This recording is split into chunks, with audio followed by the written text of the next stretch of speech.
Mga igsoon, mayong gabi kaninyong tanan. Sa ngalan sa atong bugtong ug buhi nga Dios nga si Ginoong Kristo ug sa Dios nga labing gamhanan nga may magbubuhat sa tanang mabutang, ilabi na sa Espiritu Santo nga may manlalaban, gibilin niya kanato ug naghatag sa iyang mapulong sa mensahe sa pulong sa Dios. Niining takna sa kagabhion akong ihatag kaninyo ug akong imantala sa mga katawhan kining kabahin sa atong mabasa sa kasulatan, mga kaigsuonan ug mapamatud-an. Niining takna sa kagabhion atong paghisgutan o kung ngano nga kinahanglan gayud magkatigom ang tao sa adlaw nga Domingo. So karon maigsuon, sa dili pa nato pagasugdan, akong hangyo sa matag usa nga kung bag-o kamo sa among channel sa Church the Body of Christ, sa among YouTube channel, palihog ko og click sa una i-like nato, ikaduha i-subscribe ug mahimo atong i-share ug pakihit na lang po sa bell button. Karon atong hisgutan na kining nahisulat sa balaang kasulatan ug pagpamatuod ngano nga ang Church the Body of Christ managkatigom o ang mga miyembro magkatigoman sa adlaw nga Domingo. So una, may nangutana kanako, ngano man nga ang katawhan ni Kristo kinahanglan gayud magkatigom. So sa to pa dili hinimbahon o dili nakigtigom. So karon ang tubag, mga kaigsuonan, mabasa nato sa Mateo kapitulo 18 bersikulo 20. Iyon siya. Kay diin gani ang duha kun tulo magakatigom sa akong ngalan, anaa ako sa taliwala.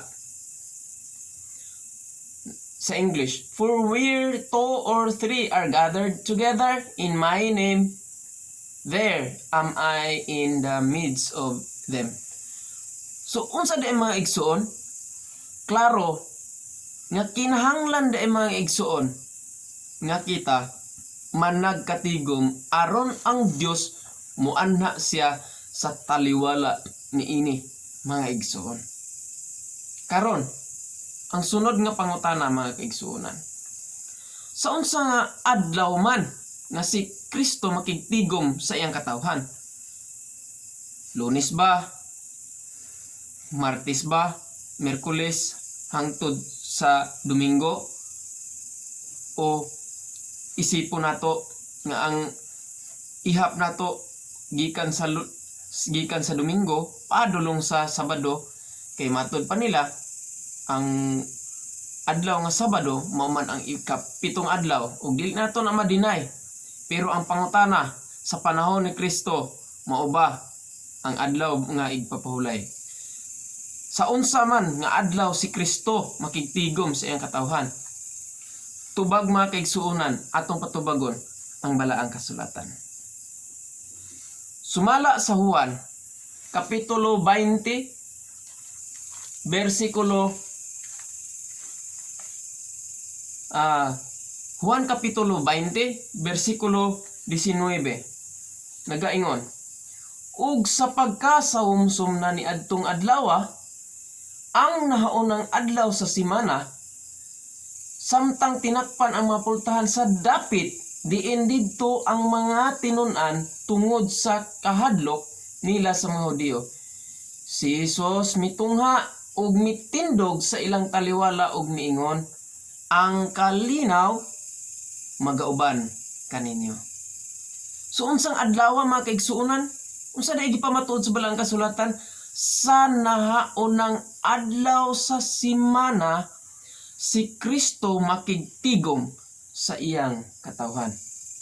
Dayon na ay nangutana kanako, unsa may buhaton og panahon magtigom magani panahon sa Domingo?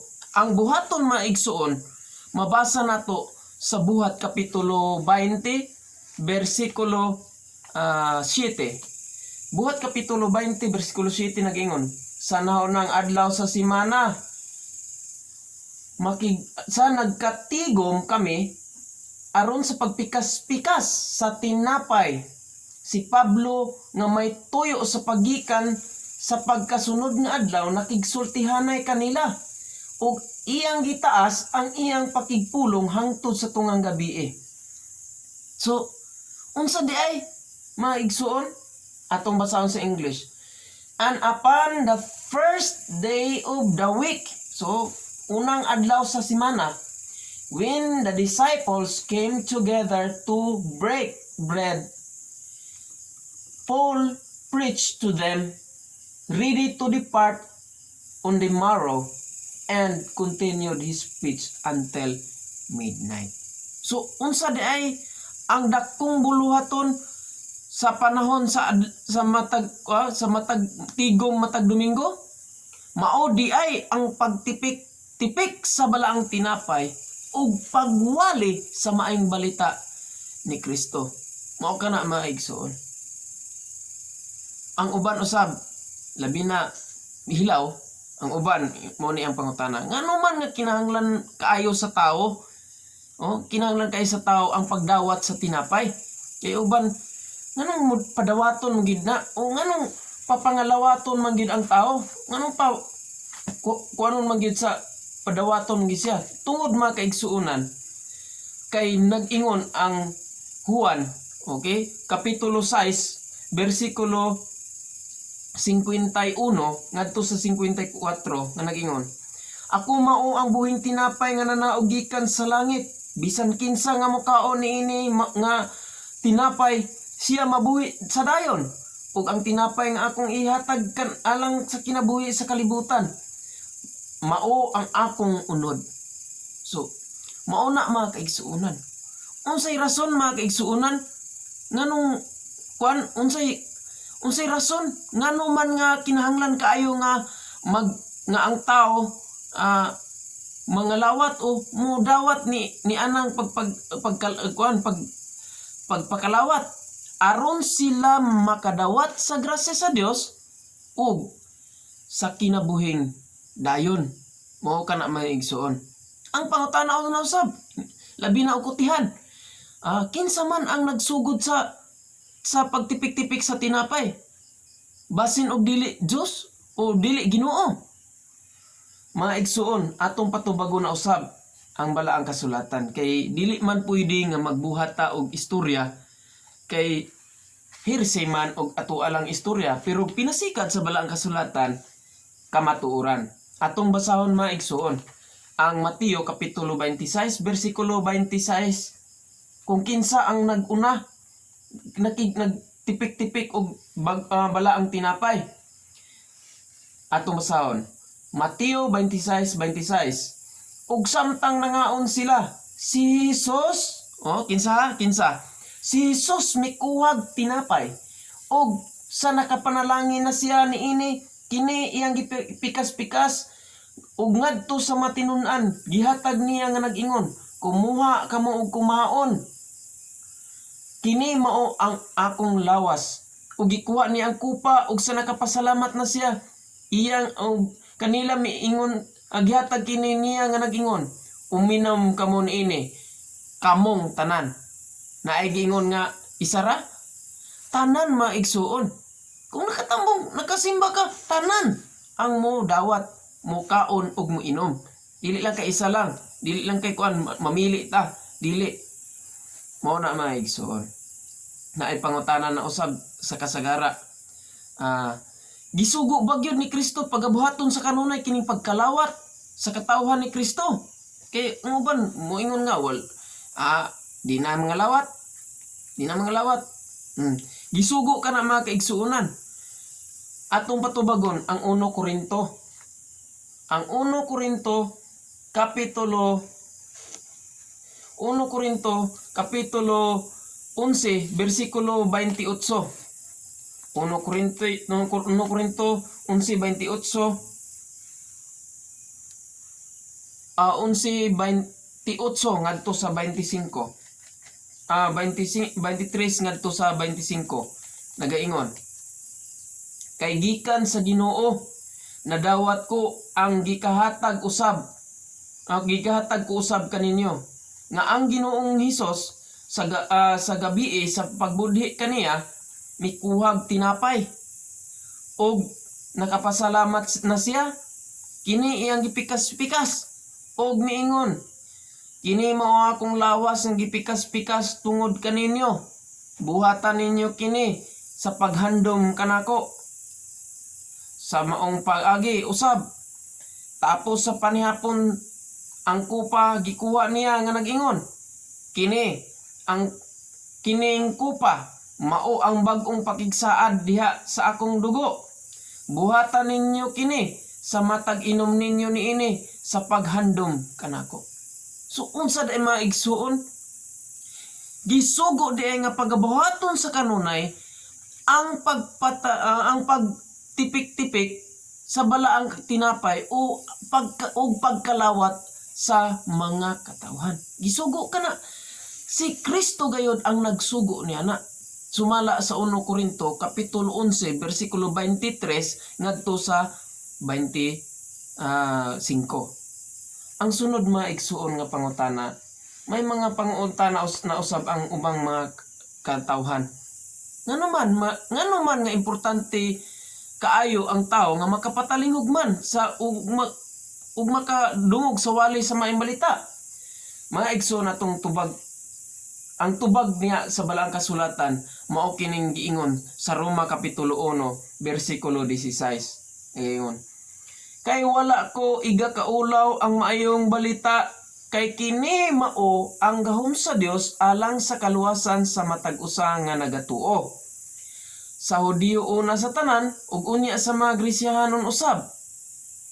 Kay diha sa maayong balita ginapadayag ang pagkamatarong sa Dios nga pinaagi sa pagtuo ngadto sa pagtuo.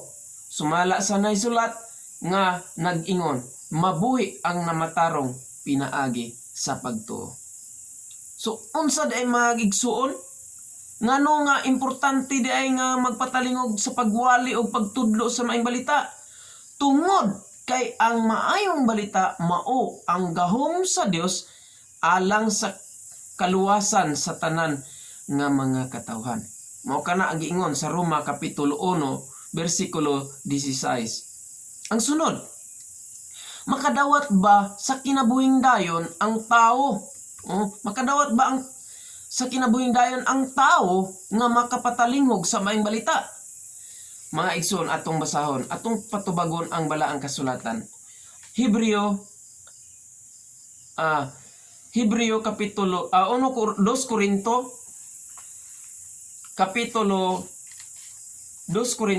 kapitulo 1 bersikulo 9 ngadto sa 10. Sapagkat tinuod among gibati nga nadawat na namo ang hukom sa kamatayon, apan naingon di ay kadto aron kami magasalig dili sa among kaugalingon kundi sa Dios nga mao ang magabanhaw sa mga patay.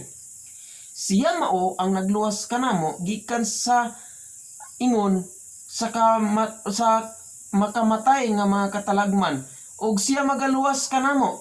Siya mao ang among ginalauman nga kami iyang pagaluwason pag-usab. So unsa daay mga igsuon? Ngano importante kayo nga magapatalingog sa maayong balita, mga kaigsuonan, ug makadawat sa kuan ang pangutana, makadawat ba sa kinabuhing dayon ang tao nga magpatalingog sa maayong balita? Makadawat daay mga kaigsuonan. Bisan pa nagungaw diha sa kamatayon kung maminaw og magausab og magapatalingog sa pulong.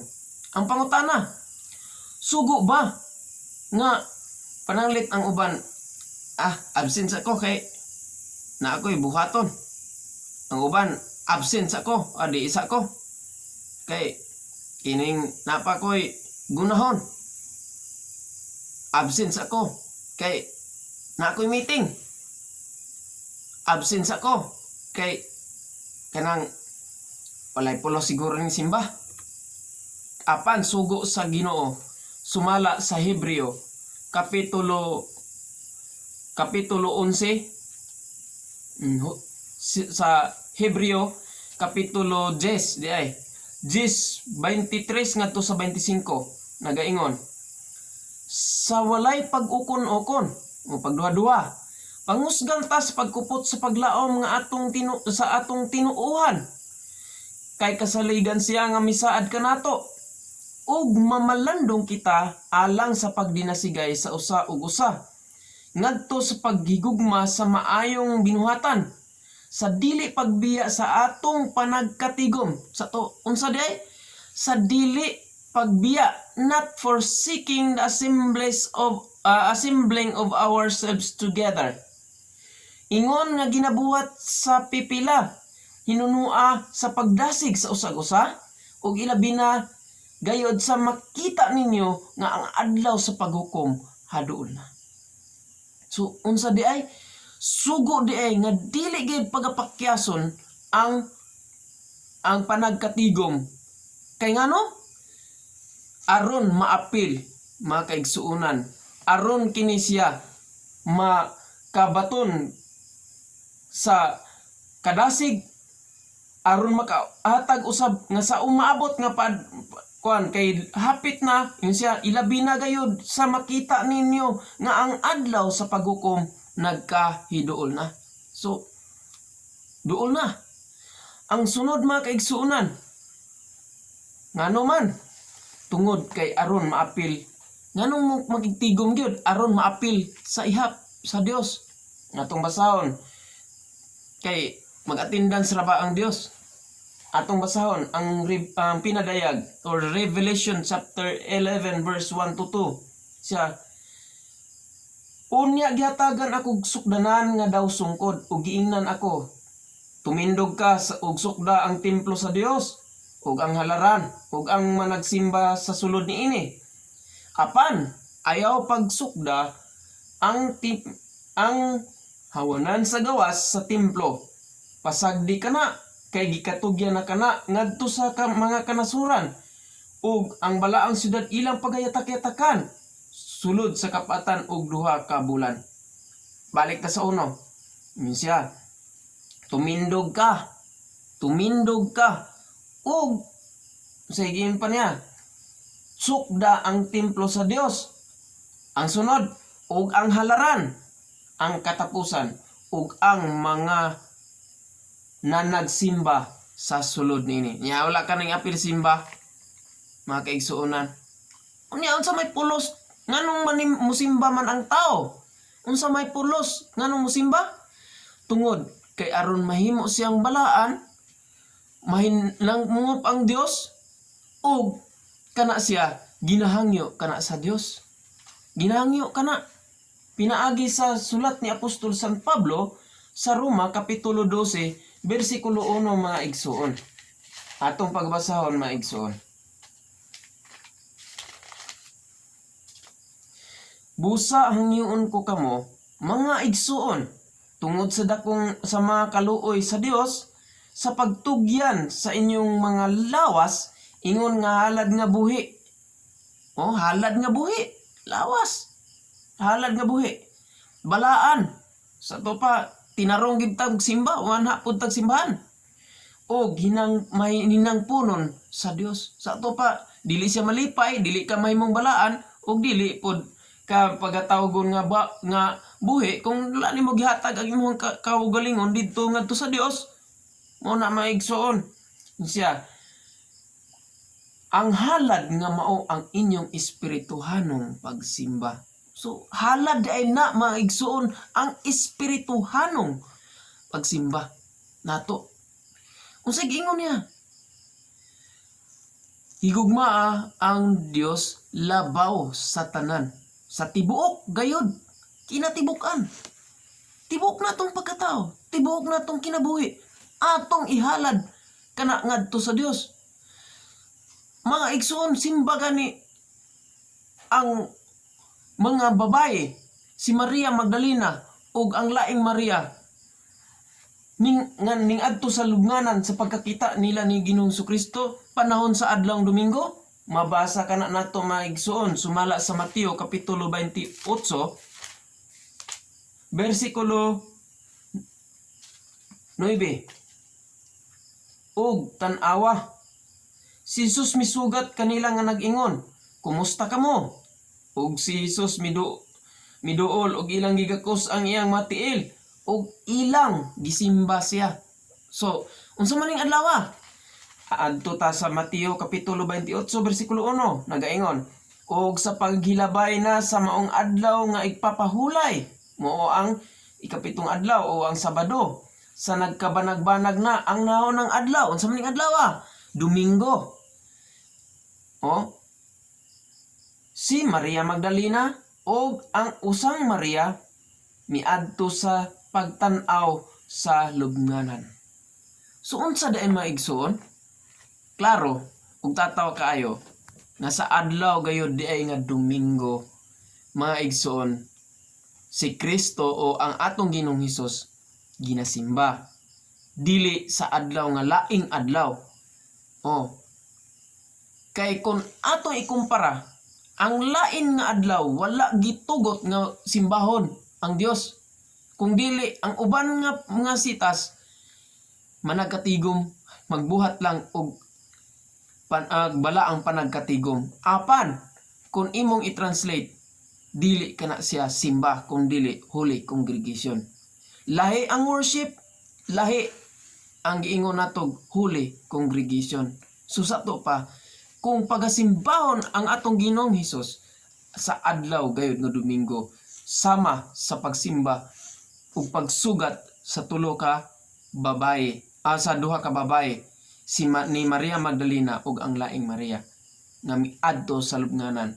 Ug ang mga apostoles sumala sa kasulatan, sumala sa Juan kapitulo 20 bersikulo 19, nagakatigom sila panahon sa adlaw gayud, sa nahuunang adlaw sa semana nga mao ang adlaw nga Domingo. Busa maigsoon, manghinaot ko, nakalimadmad ta sa maayong mensahe diha sa kamatuoran nga ang adlaw daay nga Domingo mao di ang adlaw, unahon ang adlaw si Kristo pagasimbahon. Ang atong Ginoong Hesukristo adlaw nga Domingo siya pagkakita, makikita, makigtigom og pagasimbahon. Kung sumala sa Exodo kapitulo 20 bersikulo 3, ayaw ka mog simbag laing Dios, gawas kanako. So unsa di ay simbahon ang Dios, siya gawas kanako, ayaw ka mog simbag laing Dios. Wala po'y lain nga adlaw nga ato nga giingon dito nga pagasimbahon siya kung dili ang adlaw lamang sa naunang adlaw nga Domingo. Daghang salamat, manghinaot ko nga naglutaw diha sa balaang kasulatan kining kamatuoran, ug hinaot ko nga atong Ginoong Hesukristo magauban kaninyo sa kanunay, ug manghinaot ko nga inyong mabukas ang inyong hunahunag kasing-kasing nga ang iglesia, ang lawas ni Kristo managkatigom sa adlaw nga Domingo, dili sa laing adlaw.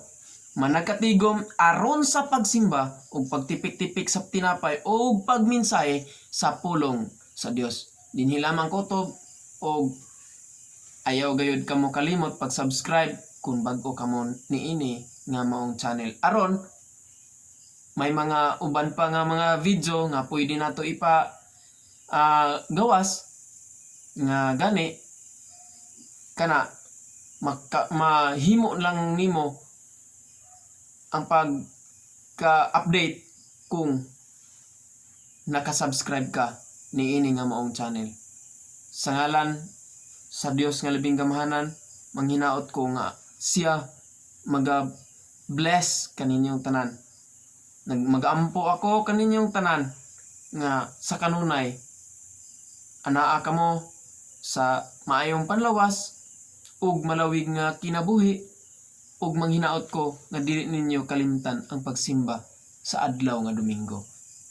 Kay kana mga kaigsuonan, gipamatud-an sa balaang kasulatan nga kinahanglan gayud kita magakatigom, kinahanglan gayud kita nga magkahiusa, kinahanglan musimba kita sa atong Ginoong Hesus. Daghang salamat, maayong gabi kaninyong tanan.